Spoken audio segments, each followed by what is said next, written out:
जय हिंद दोस्तों, हम धीरज सर आज आपको फिर से ज्ञान संगम चैनल पर स्वागत करते हैं। आइए आज हिंदी के कुछ महत्वपूर्ण प्रश्नों की शुरुआत करते हैं। पहले तो जानते हैं हिंदी का उपयोग क्या है। कि भारतीय भाषाओं में केवल हिंदी ही एक ऐसी भाषा है जिसे राष्ट्रभाषा के रूप में अपनाया जा सकता है, क्योंकि अधिकांशतः भारतीयों द्वारा यह बोली जाती है। यह समस्त भारत के आर्थिक, धार्मिक और राजनीतिक संपर्क माध्यम के रूप में प्रयोग करने के लिए यह सक्षम है तथा इसे सारे देश के लिए सीखना क्या है, आवश्यक है। एक ऐसी भाषा है जो भारत में पूरे संपर्क की एक भाषा है क्या, हिंदी। अगर हिंदी भाषा में मूल रूप से देखा जाए तो 11 स्वर होते हैं। 11 स्वर वर्ण इस प्रकार हैं: अ, बड़ा, छोटी, बड़ी, छोटा ऊ, बड़ा ऊ, ऋषि, ए, ओ और औ। यही मूलतः 11 स्वर होते हैं। बात करेंगे हिंदी के वर्णों अर्थात स्वर और व्यंजन की कुल संख्या 52 होती है, जिसमें 11 स्वर और 41 व्यंजन होते हैं।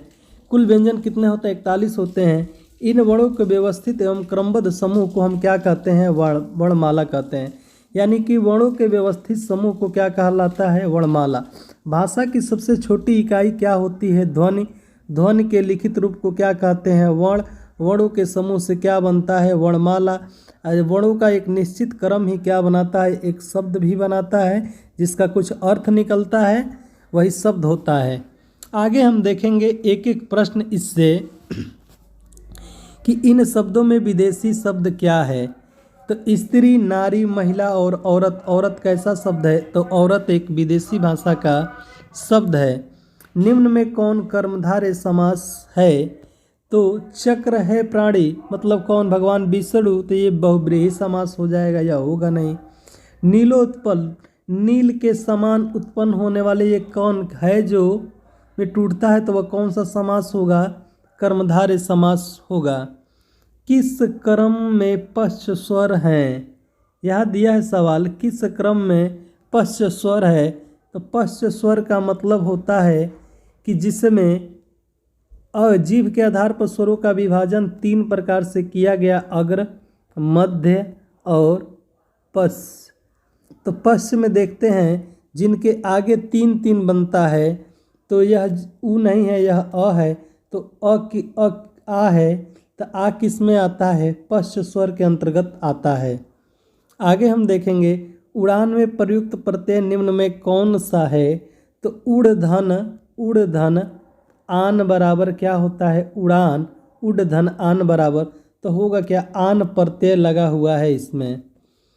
किस क्रमांक में वृत्तमुखी स्वर नहीं है? ओष्ठ के आधार पर स्वरों का विभाजन कितने प्रकार से होते हैं? 2 प्रकार से किए गए हैं, एक वृत्ताकार और दूसरा अवृत्ताकार, जिनको बोलने पर ओष्ठ की आकृति क्या हो जाती है? गोलाकार होता है, वृत्ताकार हो जाती है।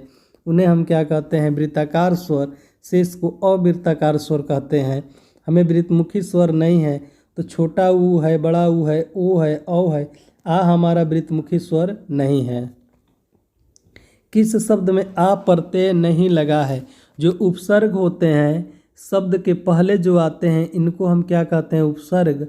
और शब्द के जो बाद में लगते हैं, इनको हम क्या कहते हैं? प्रत्यय कहते हैं। जो प्रत्यय होता है, कौन प्रत्यय? आ नहीं है। भूख धन आ बराबर भूखा बनेगा, सुख धन आ सूखा बनेगा, देख धन आ बराबर देखा बने। लेकिन तनख्वाह में कोई प्रत्यय नहीं लगा हुआ है, यह एक शब्द है। जानने की इच्छा रखने वाले के लिए एक सार्थक शब्द क्या होता है? जिज्ञासु। जिसे जानने की इच्छा हो उसे जिज्ञासु कहते हैं। शुद्ध वाक्य है कि वह दंड पाने योग्य है, बिल्कुल गलत है। दंड तो दिया ही जाता है, दंड लेने योग्य नहीं। वह दंड के योग्य है, यह क्या है? बिल्कुल सही वाक्य है। आगे हम देखेंगे निम्न में कौन भक्ति काल का कवि नहीं है? नाभादास, रसखान, नंददास, ये किसके हैं? भक्ति काल के ये कवि। अमीर खुसरो आदिकाल के कवि के रूप में जाने जाते हैं। इन्हें खड़ी बोली का जनक कहा जाता है। आगे देखेंगे वह अपनी कक्षा में प्रतिदिन समय पर पहुंचा। प्रतिदिन में कौन सा समास होगा? तो प्रतिदिन में कौन सा समास होगा? तो अनु, आ, प्रति, भर, यथावत जिसमें आते हैं तो अव्ययी भाव होता है। समास कितने? समास का मतलब होता है संक्षेपीकरण। किसका संक्षेपीकरण होता है? शब्दों का संक्षेपीकरण होता है। समास 6 प्रकार के होते हैं, उनका ट्रिक बताते हैं। अब तक, दादा, अव्ययी भाव, बहुब्रीहि समास, तत्पुरुष, कर्मधारय, द्वंद्व और द्विगु समास होते हैं। आधुनिक का सही विलोम क्या होगा? आधुनिक मतलब नया, प्राचीन का मतलब क्या हो जाएगा? पुराना। विलोम का शाब्दिक अर्थ क्या होता है? उल्टा। ठीक। वर्तनी के दृष्टि से शुद्ध शब्द कौन सा है? वर्तनी के दृष्टि से अंधिकार नहीं, अनाधिकार होता है। बिल्कुल सही बात, अनाधिकार होता है, अंधिकार नहीं, अनाधिकार नहीं। ध में छोटी का मंत्रा होता है। अनाधिकार क्या है? शुद्ध शब्द है। निशाचर में कौन सा समास है? निशा का मतलब रात में चरने वाले या घूमने वाले को, रात में घूमने वाले को हम क्या कहते हैं? निशाचर।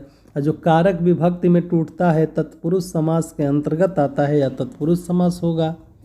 अनुज का सही विलोम क्या है? तो अग्रज का सही विलोम क्या होता है? अनुज, यानी विकल्प नंबर डी क्या हो जाएगा?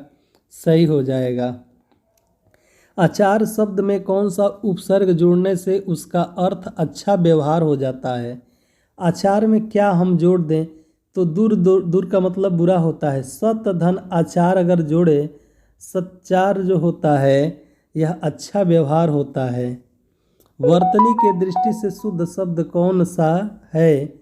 वर्तनी के दृष्टि से शुद्ध शब्द बताना है हमें, कौन सा है? आधीन क्या होता है? यह एक अधीन होता है कि आधीन होता है? आधीन हमारा एक शुद्ध शब्द है। ठीक। आगे हम देखेंगे अंगारे उगलना मुहावरे का सही अर्थ क्या है? अंगारे उगलना मतलब क्या होता है? कठोर वचन कहना।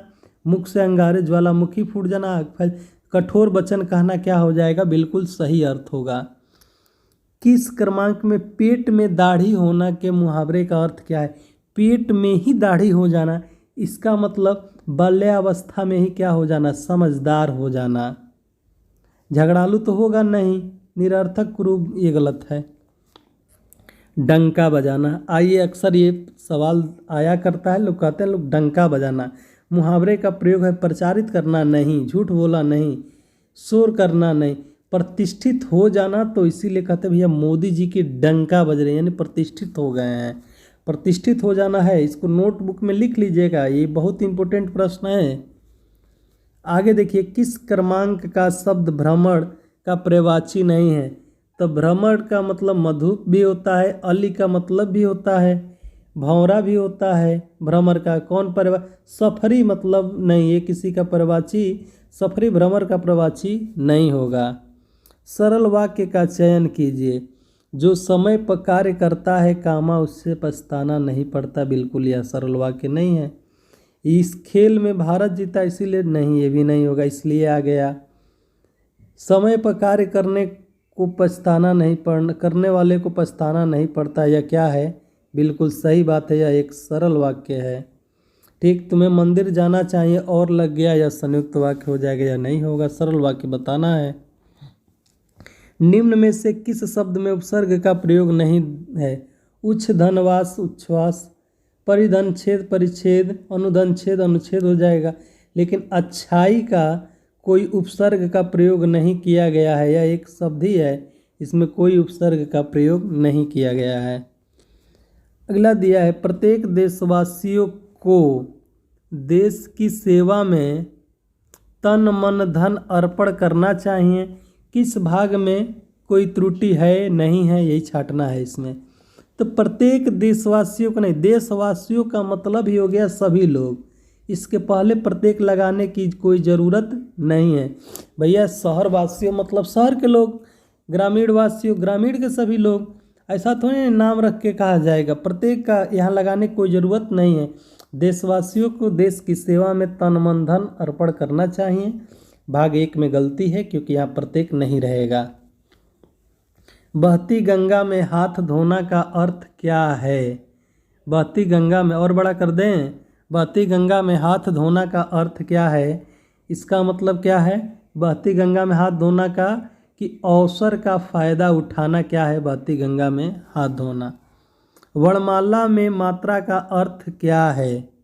मात्रा का अर्थ क्या है? वर्ण के उच्चारण में लगने वाले समय को हम क्या कहते हैं? मात्रा कहते हैं। अपना उल्लू सीधा करना मुहावरे का अर्थ क्या है? अपना उल्लू सीधा करना मतलब क्या है? मतलब अपना काम निकालने को कहा जाता है अपना उल्लू सीधा करना। क्या उसे मालूम है कि कल तुम मेरे घर आ रहे हो? क्या उसे मालूम है कि कल तुम मेरे घर आ रहे हो? यह कौन सा वाक्य है? तो एक वाक्य दूसरे पर निर्भर है, तो यह क्या हो जाएगा? यह एक मिश्रित वाक्य हो जाएगा।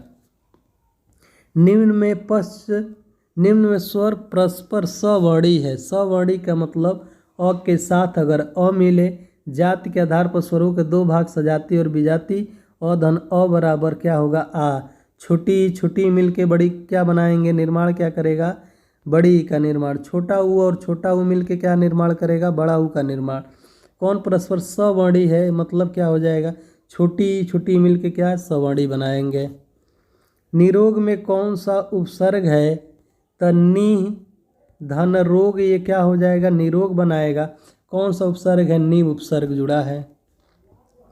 वही मनुष्य है जो मनुष्य के लिए मरे, इसमें कौन सा अलंकार हो जाएगा? जब एक ही शब्द दो बार आते हैं तो वहाँ वृत्त्यानुप्रास होता है। वही मनुष्य है जो मनुष्य के लिए मरे। ठीक, फिर हम मिलेंगे अगले नेक्स्ट वीडियो में। तब तक के लिए जय हिंद साथियों। राष्ट्रहित में शिक्षा बाय धीरज सर।